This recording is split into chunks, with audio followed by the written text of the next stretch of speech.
Welcome to Shipwreck Sunday, where we investigate disasters at sea and the impact that they have on the world today. My name is Eleanor, and here with me is my co-host Derek. Hello. Today we will be exploring the sinking of the Great Lakes cargo freighter SS Carl D. Bradley. Before we dive in, we must inform you. This story does include details of a maritime disaster resulting in the sinking of a vessel and death that may be disturbing to some audiences. Viewer discretion is advised. Please note, before we begin, that neither Eleanor nor I are mariners or experts in the field of maritime history, but we have done our research and will present the information as we understand it and with accurate nautical terminology. In today's episode, there are some details in the sinking that are not confirmed, and we will be transparent about these facts when we come across them. Before we get started, we'll go over the basics of nautical terminology. The bow is the very front part of the ship, and the very back end of it is called the stern.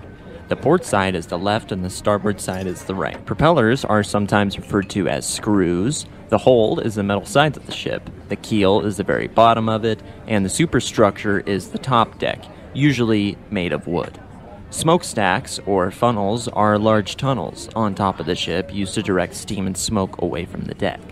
Masts are large wooden poles on the deck of the ship, usually used to hoist sails or hold a crow's nest where crew members can see for miles around the vessel. Beam is a measurement that refers to the width of the ship. Thanks, Derek. Our story begins on the Great Lakes in the northern part of the American Midwest. Cargo freighters are a common occurrence on all of the Great Lakes as they transport goods from around America's breadbasket. The Great Lakes are the second largest bodies of fresh water in the world, and they contain 21% of the world's fresh water in total. They are the lakes Superior, Michigan, Huron, Erie, and Ontario, and lie on the American-Canadian border. Because of their enormous size, these waters behave much like the average ocean would, experiencing sudden and severe storms much like the ocean. The Great Lakes have an estimated 6,000 shipwrecks lying on the bottom, and an estimated 30,000 sailors have met their end in these incredible bodies of water. The largest of them, Lake Superior, has a maximum depth of 1,333 feet, making it almost as deep as the Mediterranean Sea. The Great Lakes can also experience swells or large waves of up to 30 feet, and this can be deadly for any kind of ship. This, unfortunately, would be the fate of the SS Carl D. Bradley. SS Carl D. Bradley was laid down in 1923 in the American Shipbuilding Company's Yard Number 797 in Lorain, Ohio, for the Bradley Transportation Company, being launched on April 9, 1927, and completed a few months later in that year.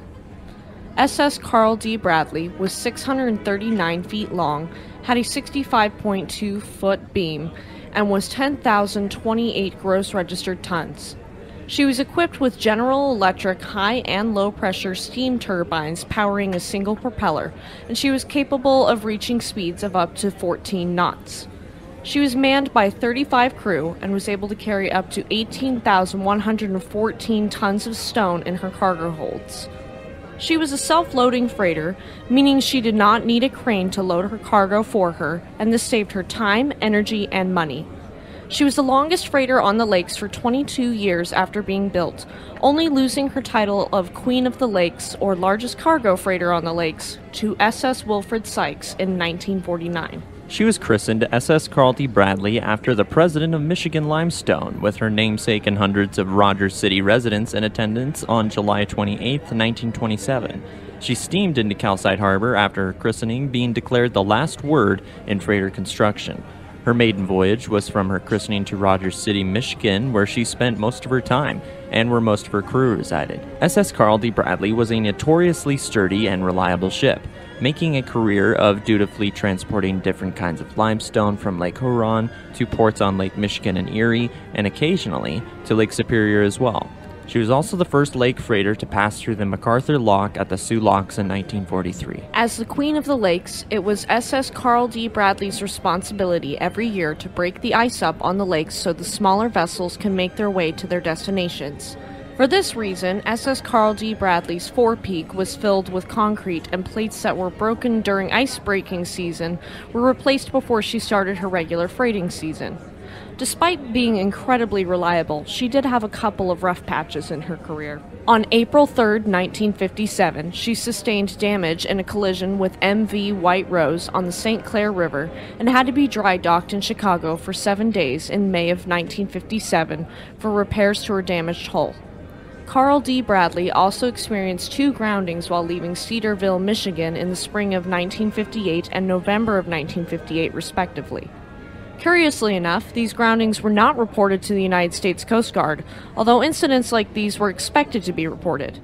The damage sustained from these groundings possibly caused stress to the hull that may have contributed to the sinking of the freighter. Bradley Transportation Company had always focused on the safety of their crews instead of the material safety of their ships since their inception in 1912 and had not lost a ship until the loss of SS Carl D. Bradley. Because of this, they received an award for 2,228,775 injury-free man-hours between April 24, 1955 and December 31, 1957. The company and the ship were both known to be very safety conscious, and this put her in good standing with the United States Coast Guard and the community at large. Although normally one of the busiest ships in the fleet, SS Carl D. Bradley was laid up between July 1st and October 1st of 1958 due to a downturn in the steel manufacturing industry. In the 1958 shipping season, she only made 43 round trips before she was set to head to Manitowoc, Wisconsin to be laid up during winter and for repairs. During this layup, Bradley Transportation Company planned an $800,000 repair plan to replace her rusting cargo hold and bulkheads that never came to fruition, which would amount to roughly $8,091,239 in 2022 due to inflation. That's a lot of money. True, but it is well worth the cost in order to keep the crews safe and continue to safely transport freight. Because of the rusting, the crew often joked that SS Carl D. Bradley was being held together by her rust alone and remarked that they often picked up sheared-off rivets by the bucketful after storms. This was because SS Carl D. Bradley flexed and twisted in heavy seas. Eleanor, why are cargo ships built to flex in heavy seas? Wouldn't it be better to just have a strong, rigged structure? Great question, Derek. Long, skinny cargo freighters, including SS Carl D. Bradley, are built to flex in heavy seas because of the intense amount of pressure that cargo puts on the hull, especially amidships. If it was completely solid and didn't flex or bend with the seas at least a little bit, there would be a much greater chance of the ship succumbing to the waves and breaking her back, which would cause her to snap in half and sink. So, although it is unsettling, the ship being able to roll with the waves is actually a good thing. That's interesting. I definitely think so too. With the flexing in mind, the United States Coast Guard conducted their annual inspection of SS Carl D. Bradley on April 17, 1958, and deemed her rusty frame seaworthy. This doesn't mean she was the safest ship afloat, but that they thought she could withstand the expected pressures of a life at sea. Later that year, on October 30th, 1958, the United States Coast Guard found no apparent problems during a safety inspection that included a fire drill and boat drill. With that, we have finally arrived at the final voyage of SS Carl D. Bradley. Just a reminder to everyone that we are about to discuss details of the sinking of a vessel and death that may be disturbing to some viewers. Viewer discretion is advised as we continue forward. On November 17, 1958, SS Carl D. Bradley completed what was supposed to be her final voyage of the 1958 season, bringing crushed stone to Gary, Indiana, before the unpredictable weather of winter hit the Great Lakes. After leaving Gary, Indiana, she set course for Manitowoc, where she would be dry docked and receive these much-needed repairs to her hull that we talked about earlier. She left Gary, an empty freighter, on November 17, 1958 at 10 p.m. with 9,000 gallons of water in her ballast tanks for stability. What is a ballast tank?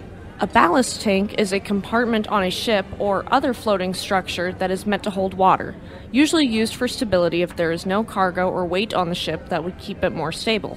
In submarines, these tanks are used to control buoyancy, trim a list, or provide even more load distribution. Only a few hours from her final destination, SS Carl D. Bradley received an order from her latest owners, U.S. Steel, to return to Calcite Harbor to deliver one last load of stone. It was a last-minute order, and the crew was looking forward to a period of respite after a long freighting season. Unfortunately, for SS Carl D. Bradley, there were two storm fronts meeting over the Great Lakes that would cause a disastrously large storm. During that time, there was a line of 30 tornadoes extending from Illinois to Chicago. More than 1 foot of snow fell on North and South Dakota, nearly 2 feet of snow fell in Wyoming, and temperatures plummeted in Nevada and Arizona, with Arizona receiving a staggering 6.4 inches of snowfall.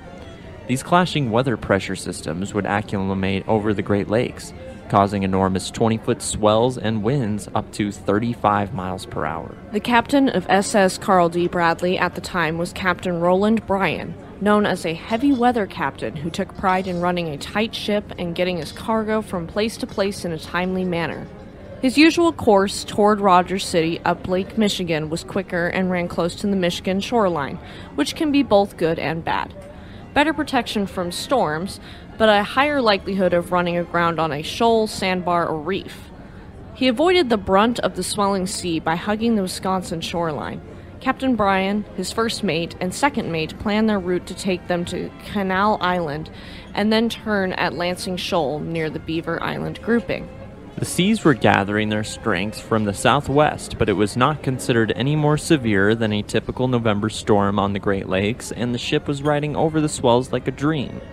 There is conflicting evidence found in a letter that Captain Bryan wrote to a friend that he was well aware of the needed repairs for SS Carl D. Bradley, and that he harbored doubts in the 31-year-old freighter and her ability to continue to weather heavy storms. He worried about her sagging in the center and breaking her back, stating that the ship would probably shouldn't be at sea. But despite these reservations, Captain Bryan and SS Carl D. Bradley found themselves at sea together on November 18, 1958. While the Carl D. Bradley was making her way toward Rogers City, two ships ran parallel with her as she passed Milwaukee, Wisconsin at 4 a.m. 12 hours later, she would be running at a reduced speed. By 4 p.m., she was past Poverty Island with Captain Bryan on the con and the first mate on watch. Gale force winds blew around 65 miles per hour from the southwest, and despite the heavy conditions, Carl D. Bradley was, quote, riding comfortably with the heavy following sea slightly on the starboard quarter. This means she was doing well despite the conditions. At 5:35 p.m. on November 18, 1958, SS Carl D. Bradley was around 12 miles off the shores of Gull Island and was making her way steadily to Rogers City. About this time, a loud thud of echoes around the ship, followed by heavy vibrations. The first mate turned aft and noticed the stern sagging, alerting the captain. Captain Bryan slammed the engine's telegraph system to stop engines immediately and sounded the alarm to abandon ship. Their biggest fear was being realized as the SS Carl D. Bradley broke back and snapped in two. As the ship was breaking apart, Captain Bryan shouted to his crew on deck to run and retrieve their life vests, the first mate managing to radio transmissions of Mayday and give their position before the power lines aboard were severed. The distress call was received by the United States Coast Guard, amateur radio enthusiasts, and commercial radio stations on both land and sea. The former Queen of the Lakes was sinking, and the lives of the crew hung in a fragile balance. Aboard SS Carl D. Bradley, there was one life raft in the bow section and two lifeboats stored in the stern. The crew in the stern section attempted to lower the lifeboats. Unfortunately, one became entangled in the cables, and the other dangled at an impossible angle for launching or boarding due to heavy seas and the list that SS Carl D. Bradley took. The life raft in the bow section was tossed out clear of the wreck as the boat sank in the lake, and only 4 crew members managed to reach this raft. Repeatedly, these 4 men were tossed from the life raft, and they struggled to keep their strength as they hauled themselves back into the raft. The 4 men dwindled as they lost their strength down to 3 survivors who waited in the heavy seas as the sun went down, the temperatures dropped, and the likelihood of their survival shrank. Nearby, a German cargo vessel known as the Christian Sartori witnessed the breaking up of the Carl D. Bradley from the binoculars, claiming to have heard a loud boom and witnessing a red, yellow, and white column of flame and shrapnel launch into the sky. They came to their own conclusion that SS Carl D. Bradley had exploded, though this hasn't been proven, and after witnessing said explosion, they immediately altered their course and headed toward the wreckage. In the heavy winds and seas, it took 1.5 hours for the Christian Sartori to traverse the 4 miles to the location of SS Carl D. Bradley.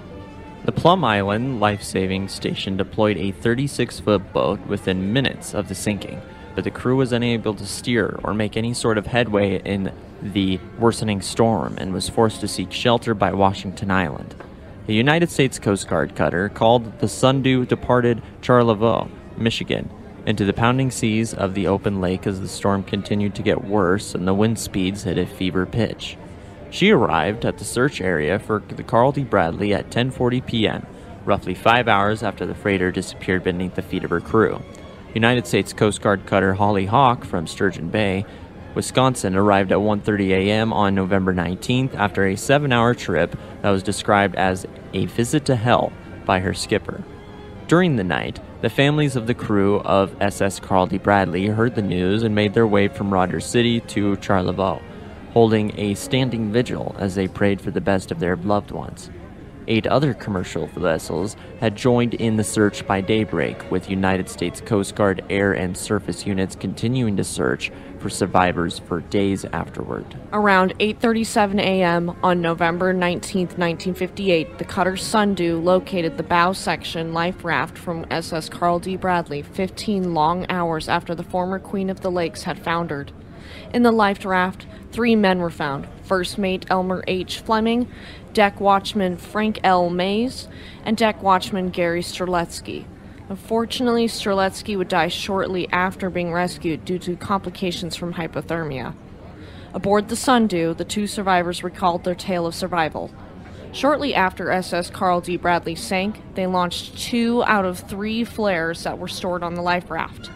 They attempted to light the 3rd when they noticed a Christian Sartori approaching, but it was too wet and wouldn't light. Because of this, Sartori passed within 100 yards of their raft without spotting them. Mays reported his cork-filled life jacket kept him afloat, but he had to hold it down just to keep it on because of the force of the water around them.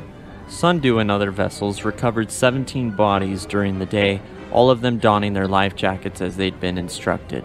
The bodies and survivors were brought back to Charlevoix, the bodies being taken to City Hall in order to be identified by their families.